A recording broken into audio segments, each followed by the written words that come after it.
Hey, Phil, hope you're doing well. Yep. Um, I assume Sam Franklin will be playing a lot more than he has recently, given Justin Burris is out. What does he do well that adds to your defense, and what are you in particular expecting him to do?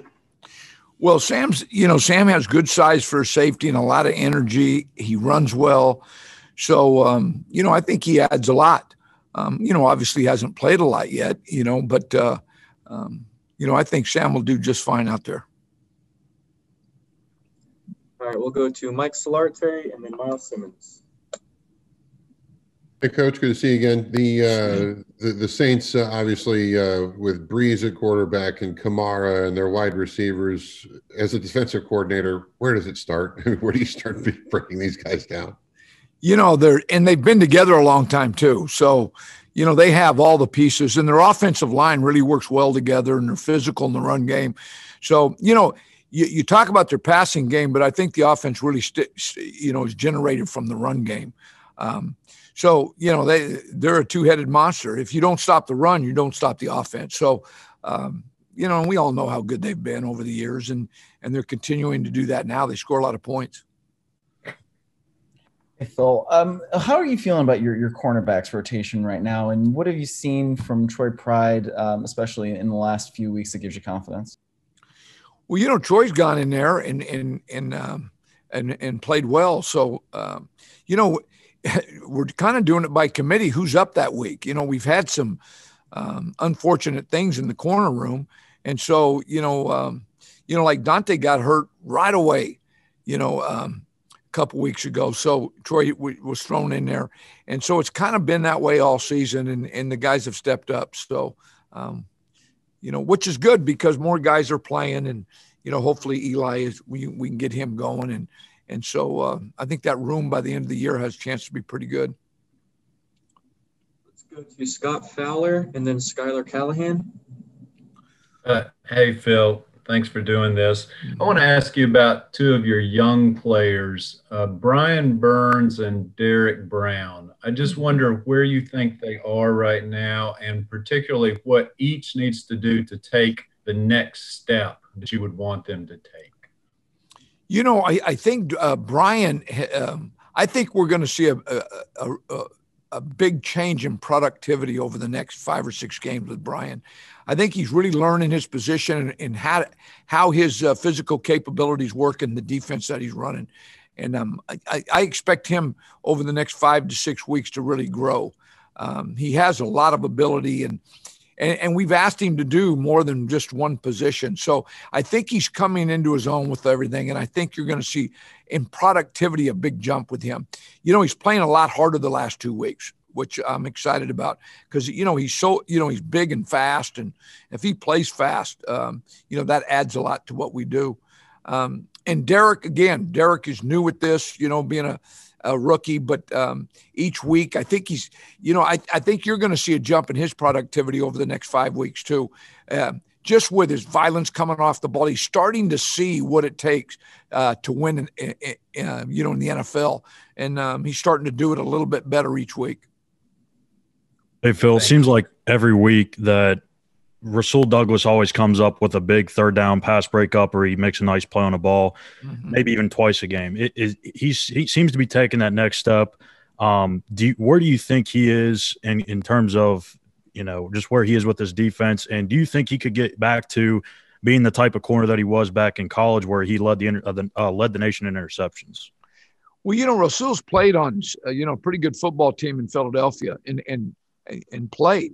He's a good football player. Really understands the game. He's got good size. Really enjoys competing on the field. Not nervous a bit about anybody he competes against.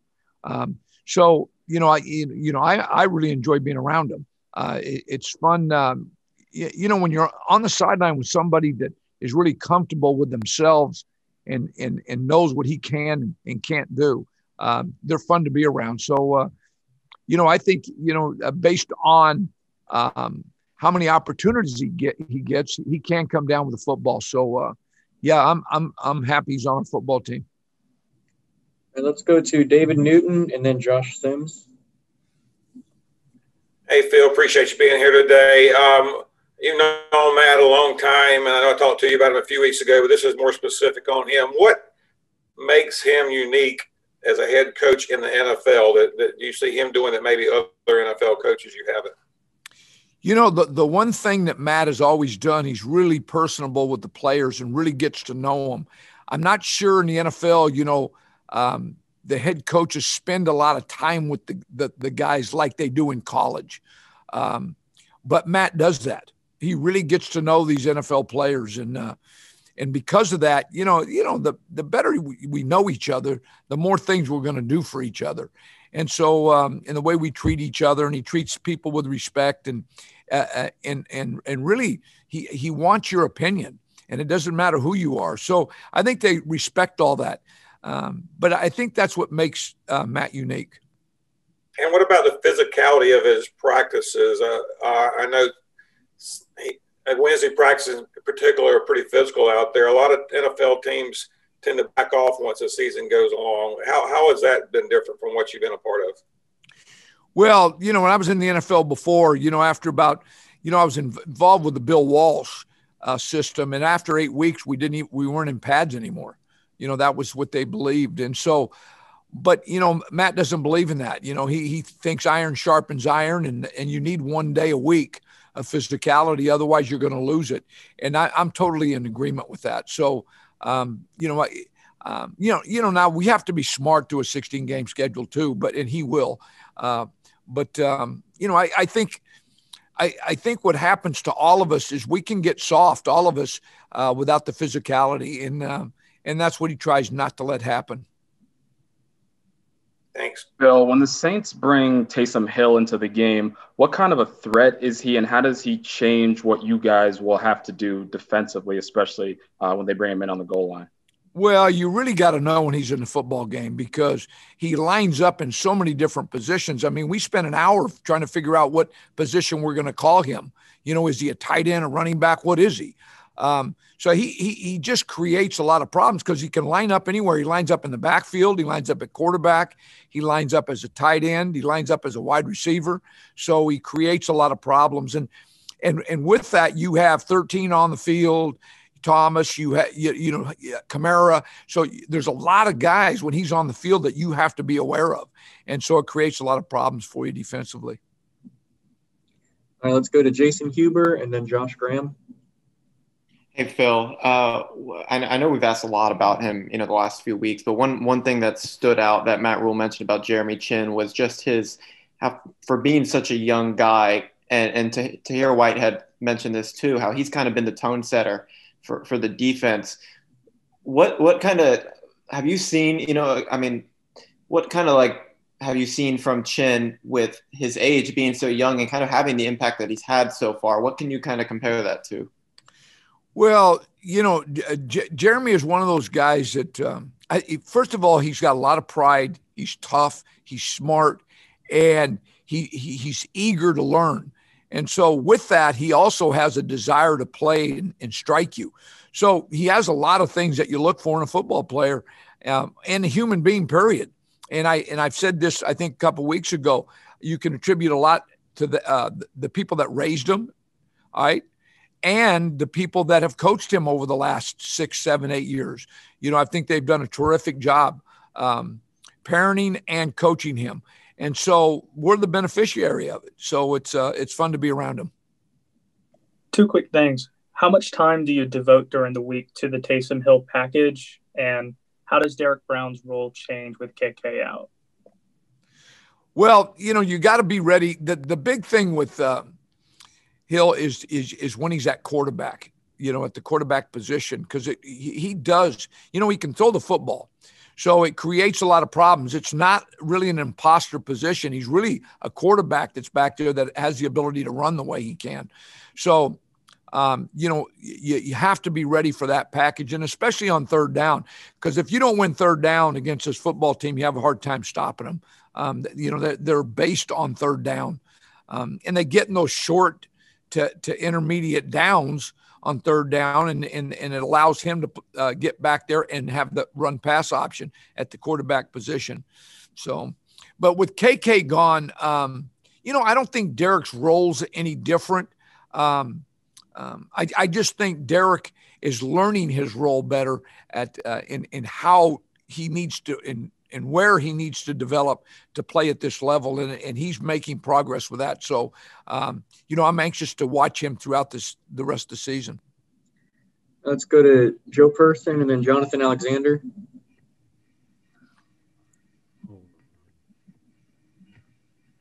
Can you hear me? Yep. Okay, sorry. Just wondering, Phil, if we might see Jeremy Chinn back kind of more at strong safety this week with Justin out rather than the outside linebacker. And can you guys keep winning with the pass rush being what it is? I mean, did you need to see more productivity, period, out of that pass rush?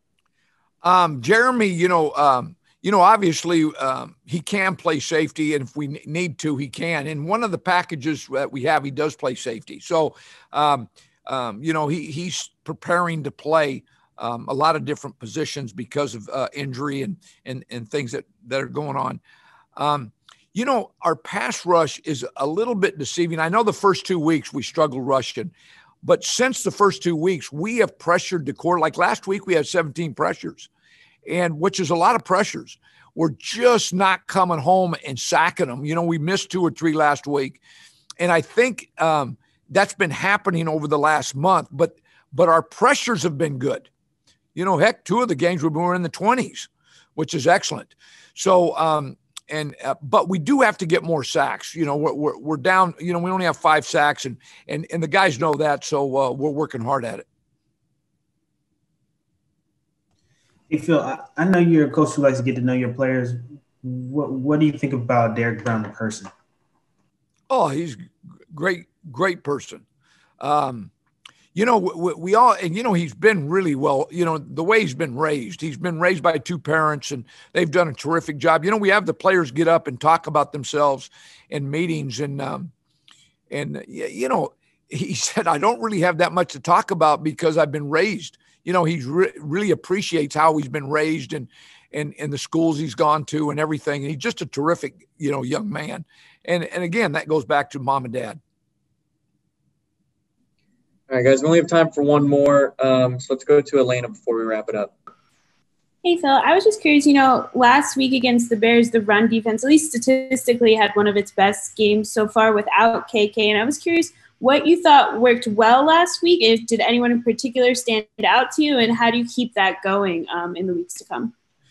Well, it was a point of emphasis based on the game before. We'd given up 166 yards rushing. So, we really emphasized it, and not that we hadn't, but I think the guys really honed in and started to really, look at staying in their gap, being tough and physical and disciplined, and hopefully it continues. We've spent a lot of time at it, and we're continuing to.